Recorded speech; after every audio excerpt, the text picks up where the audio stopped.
how can the Sudanese elite in Britain contribute to shaping international understanding and policy in ways that support legitimate state institutions in Sudan? This is a really good question, actually.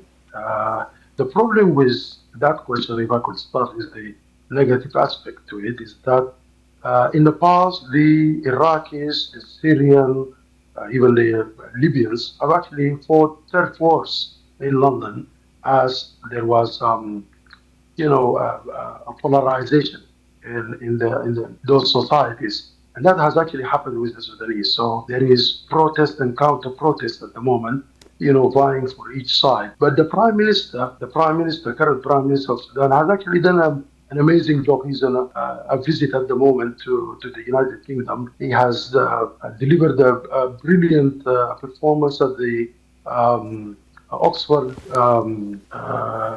Union Society. The same day, he's also done the same in Cambridge. And in doing so, he has actually reached a huge swathe of Sudanese and interested British actors. Hundreds of thousands actually would probably hear what Kamil Idris said, in that day and throughout his visit. It has been a stunningly, in my view, successful visit. There has been some protest, but it's not been that huge. And hopefully, this protest, protesting voices would actually be quelled and people can find a way to come cohesively together. One thing that actually was pointed out in Oxford is that we need some sort of, South Africa styled Truth and Reconciliation Commission. And, we've myself involved, we actually devised this because I think part of the way to stop the war is actually to tune ourselves to the key aspects of Sudanese society that everybody actually galvanizes around. One of that is Sudanese love to feed people. They do it in Ramadan in an amazingly generous way. And additionally, if you meet somebody that you've had a feud with for years in a funeral, there's actually two words that can actually completely dispel the feud: al-afu wal-afia.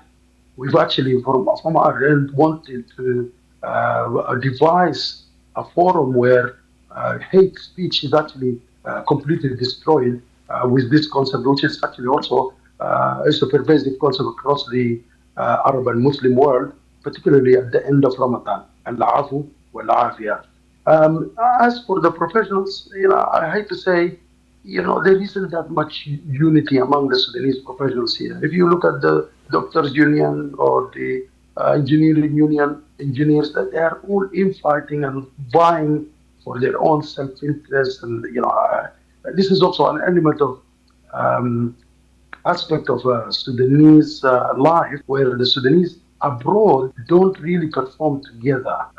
They perform individually. And internally, they come together, but they don't produce as much as they do individually abroad. The Sudanese have actually been credited to putting the civil service of the Middle East, of the Gulf region together, the communication, the media aspects of the Middle East, the accountancy, sector, the municipalities of Dubai and Abu Dhabi are noted to have been actually,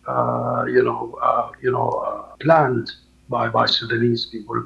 A notable person in Sudanese media, for example, Professor Ali Shummu, who is now, I believe, residing in Saudi, have done an amazing job in the UAE. So the diaspora in the UK, they need ways to galvanize them. And I think one of the points that we're going to talk about here, it was this proposal, which was led by a new organization that I established myself, which was called Sudan Feeds London, Sudan Youth in London.